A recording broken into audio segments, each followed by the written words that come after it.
போட்டித் தேர்வுக்கு படித்துக் கொண்டிருக்கும் அனைத்து மாணவர்களுக்கும் வணக்கம். நாம் இன்றைக்கி என்ன பார்க்க போகிறோம்னா ஃபிசிக்ஸ். அதாவது ஸ்கூலில் கேட்டோம்னா வச்சிங்களேன், ஃபிசிக்ஸ்னால் என்னென்னு கேட்டால் இயற்பியல்னு சொல்லுவானுங்க, இயற்பியல்னா என்னென்னு கேட்டால் ஃபிசிக்ஸ்னு சொல்லுவானுங்க. இது சின்ன பிள்ளைங்களுக்குள்ள அப்படியே ஒரு கான்வர்சேஷன் மாதிரி நடந்துகிட்டு இருக்கும். ஃபிசிக்ஸில் இன்றைக்கி நம்ம என்ன பார்க்க போகிறோம்னா லைட், அதாவது ஒளியியல், அதிலிருந்து நம்ம பார்க்க போகிறோம். ஒளியியல், ஒளியோட பண்புகள், அதை தான் நம்ம பார்க்க போகிறோம். சரிங்களா? ஒளியியலின் பண்புகள்.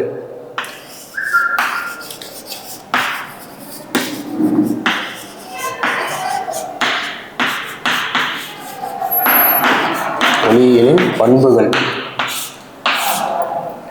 இப்போ ஒளி அப்படின்னா என்னன்னு பார்த்தீங்கன்னா லைட். இப்போ ஒவ்வொரு விஷயமும் ஒரு ஆற்றலால் ஆனது அப்படிம்பாங்க. புரியுதுங்களா? கரண்ட் ஒரு ஆற்றல், காந்தம் ஒரு ஆற்றல், சவுண்டு, நம்ம கேட்கக்கூடிய சவுண்டு அது ஒரு ஆற்றல். எல்லாமே ஆற்றலால் ஆனவை, ஆற்றலால் நிறைந்தவை. அதே மாதிரி நம்ம பார்க்கக்கூடிய, நம்ம கண்ணுக்கு தெரியக்கூடிய வெளிச்சம் அதுவும் ஒரு வகை ஆற்றல். ஒளி ஒரு வகை ஆற்றல். இதோட முதல் பாயிண்ட், ஒளி ஒரு வகை ஆற்றல். ஒரு வகை ஆற்றல். ஒளி ஒரு வகை ஆற்றல். அடுத்து ஒளியோட பண்புகள் வேற என்ன சார்? இப்போ நம்ம பார்க்கக்கூடிய அந்த லைட் எப்படி இருக்குன்னா நேர்கோட்டில் செல்லும். ஒரு டார்ச் லைட் எடுத்து இங்கிருந்து இப்படி அடிக்கிறோம், ஒரு டார்ச் லைட்டை எடுத்து இப்படி அடித்தோம்னா அது நேராக போகும். எப்படி போகும்? நேராக போகும். சூரிய ஒளி நமக்கு நேராக வரும். ஒளி நம்ம எடுத்து இப்படி டார்ச் லைட் எடுத்து அடிக்கும்போது அது நேராக நேர்கோட்டில் செல்லும். விலகல் அடைஞ்சு இப்படியோ இப்படியோ இப்படியோ இப்படியோ அப்படியோ போகாது, நேர்கோட்டில் செல்லும். ஒளி நேர்கோட்டில் செல்லும். நேர்கோட்டில் செல்லும். ஒளி ஒரு வகையான ஆற்றல். ஒளி நேர்கோட்டில் செல்லும். இதோட தன்மை நேர்கோட்டில் செல்லும். சரி, அடுத்து மூணாவது பாயிண்ட். இதோட திசை வேகம் என்ன சார்? இதோட திசை வேகம், இது எந்த அளவுக்கு பயணிக்கக்கூடியது, எவ்வளவு வேகத்தில் பயணிக்கக்கூடியது, அதுதான் திசை வேகம். ஒளி எவ்வளவு வேகத்தில் பயணிக்கக்கூடியது அப்படிங்கிறத நம்ம பார்க்க போகிறோம். இதோட திசை வேகம், ஒளியின் திசை வேகம் c = 3 × 10⁸ மீட்டர்/செகண்ட். இது எப்படி எழுதலாம்னா 3 × 10⁸ மீட்டர்/செகண்ட் பவர் -2. இந்த செகண்ட் மேலே வரும்போது செகண்ட் பவர் -2 அப்படின்னு நாம் எழுதுவோம். ஒளி ஒரு வகையான ஆற்றல். மின்சாரம் ஒரு ஆற்றல், காந்தம் ஒரு ஆற்றல், சவுண்டு ஒரு ஆற்றல். அதே மாதிரி நம்ம லைட்டும் ஒரு வகையான ஆற்றலால் ஆனது, அதுவும் ஒரு வகை ஆற்றல். இந்த ஒளி எப்படி செல்லும்னா நேரே செல்லும், நேர்கோட்டில் செல்லும். இந்த நேர்கோட்டில் செல்லும் போது எந்த வேகத்தில் போகும், எந்த திசையில் போகும் அப்படின்னா, எந்த வேகத்தில் போகும் அப்படின்னா 3 × 10⁸ மீட்டர்/செகண்ட். இதை எப்படி எழுதலாம்னா 3 × 10⁸ மீட்டர்/செகண்ட் பவர் -2. இந்த வேகத்தில் ஒளி பயணிக்கும். இந்த வேகத்தில் ஒளி பயணிக்கும். அடுத்து நாலாவது பாயிண்ட். சரி சார், ஒளி நேர்கோட்டில் மட்டும்தான் செல்லுமா அப்படின்னா அலை வடிவத்திலும் செல்லும். இப்படி போகுது அப்படின்னு பார்த்தீங்கன்னா இப்படி அலை வடிவத்திலும் செல்லும். ஒளி அலை வடிவத்திலும் செல்லும். நாலாவது பாயிண்ட், அலை வடிவத்திலும் செல்லும்.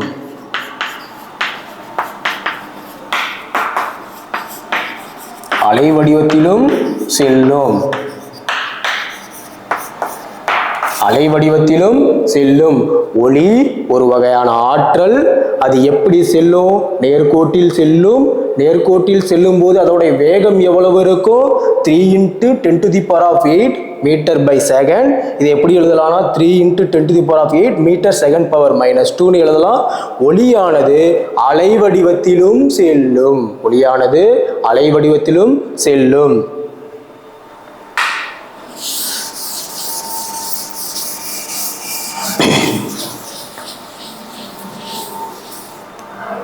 இப்போ அடுத்தது, இந்த ஒளி பரவுவதற்கு ஊடகம் தேவையா அப்படின்னா தேவையில்லை. ஒளி பரவ ஊடகம் தேவையில்லை. ஊடகம் தேவையில்லை. ஒளி பரவ ஊடகம் தேவையில்லை. ஊடகம்னா என்ன சார்?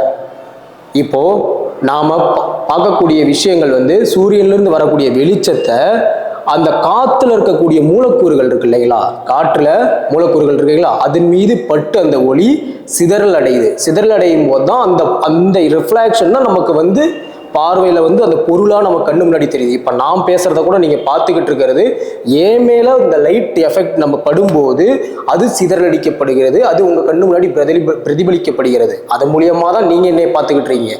அதே மாதிரி தான் அந்த ஒரு மூலக்கூறு இருக்குது பார்த்தீங்கன்னா, காற்றில் கலந்துருக்கு. அந்த காற்று ஒரு ஊடகம், நீர் ஒரு ஊடகம். இந்த மாதிரி ஒளி வந்து பரவுவதற்கு ஊடகம் தேவையில்லை. ஊடகம் தேவையில்லை. ஒளி பரவுவதற்கு ஊடகம் தேவையில்லை. இருந்தாலும் நாம அதை நம்ம பார்த்துக்கிட்டு இருக்கோம். அடுத்தது என்னன்னா, இப்போ ஒளிக்கு வெவ்வேறு நிறங்கள் இருக்கு. வெவ்வேறு நிறங்கள் இருக்கு. சூரியனிலிருந்து வரக்கூடிய ஒளி நீர்த்துகள் மீது படும்போது என்ன தெரியுது? வானவில்லா தெரியுது. நமக்கு எத்தனை நிறங்கள்? 7 நிறங்கள். 7 நிறங்கள் வானவில்லா தெரியுது. விப்ஜிஆர்னு சொல்லுவாங்க. 7 நிறங்கள் தெரியுது. வெவ்வேறு நிறங்கள் ஒளியில வெவ்வேறு நிறங்கள் தெரியுது. வெவ்வேறு நிறங்கள், வெவ்வேறு நிறங்கள். இந்த ஒவ்வொரு நிறமும் அதிர்வெண்ணை வெவ்வேறு அதிர்வெண்ணை கொண்டிருக்கும். இந்த ஒவ்வொரு நிறமும் ஒவ்வொரு அதிர்வெண்ணை கொண்டிருக்கும்.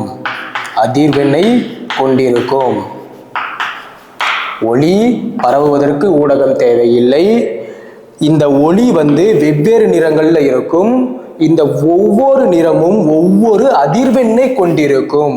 ஒவ்வொரு அதிர்வெண்ணை கொண்டிருக்கும்.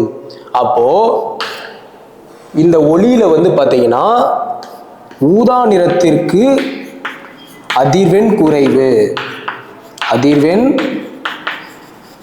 குறைவு. இந்த ஊதா நிறம் இருக்கு இல்லைங்களா, விப்ஜிஆர்ல வானவில்ல, ஊதா நிறத்திற்கு அதிர்வெண் குறைவு. சிவப்புக்கு அதிர்வெண் அதிகம். சிவப்புக்கு அதிர்வெண் அதிகம். அதிர்வெண் அதிகம். அதிர்வெண் அதிகம். அடுத்தது என்ன பார்க்குறோம்னா, ஒளி ஒரு ஊடகத்திலிருந்து இன்னொரு ஊடகத்திற்கு போகும்போது பகுதியளவு எதிரொலிப்பு அடையலாம், பகுதியளவு விலகலும் அடையலாம். இப்போ எக்ஸாம்பிள் சொல்ல போனோம்னா, நம்ம வீட்டில் ஒரு பாத்திரம் இருக்கு. இந்த பாத்திரத்தில் தண்ணி இப்படி வச்சுருக்கோம். அதை நம்ம வெயிலில் வைக்கிறோம். வெயிலில் வைக்கும்போது ஒரு டார்ச் லைட் எடுத்து இப்படி அடிக்கிறோம்னா வச்சிங்களேன், இது வந்து காற்று. காற்று ஒரு ஊடகம். இது வந்து நீர். நீர் ஒரு ஊடகம். இப்படி டார்ச் லைட் எடுத்து அடிக்கிறோம். இந்த டார்ச் லைட் வந்து இங்க காற்று, இங்க நீர். இப்படி வரும்போது கதிர்கள் வந்து சில கதிர்கள் இப்படி நேரா வரணுமா அப்படின்னா இது விலகல் அடையலாம். விலகல் அடையலாம். சில கதிர்கள் இப்படி எதிரொலிப்பும் அடையலாம். அதாவது இப்படி எதிரொலிப்பும் அடையலாம், சில கதிர்கள் விலகலும் அடையலாம். பகுதி எதிரொலிப்பும் அடையலாம், பகுதி விலகலும் அடையலாம். அதுதான் கடைசி பாயிண்ட். பகுதி எதிரொலிப்பு அடையலாம், பகுதி விலகல் அடையலாம். விலகல் அடையலாம். அதாவது பாருங்க, ஒளி பரவுவதற்கு ஊடகம் தேவையில்லை. அடுத்து வெவ்வேறு நிறங்கள் இருக்கலாம் ஒளிக்கு. அது வானவில் நிறமா தோன்றும், சூரியனிலிருந்து வரக்கூடியது. புரியுதுங்களா? வெவ்வேறு நிறங்கள். அந்த ஒவ்வொரு நிறத்துக்கு ஒவ்வொரு அதிர்வெண் இருக்கு. ஒவ்வொரு அதிர்வெண் இருக்கு. அந்த அதிர்வெண்ல பார்த்தீங்கன்னா ஊதா நிறத்திற்கு அதிர்வெண் குறைவு. வானம் நீல நிறமா தோன்றுவதற்கு இந்த ஊதா நிறம் தான் காரணம். அதிர்வெண் குறைவு.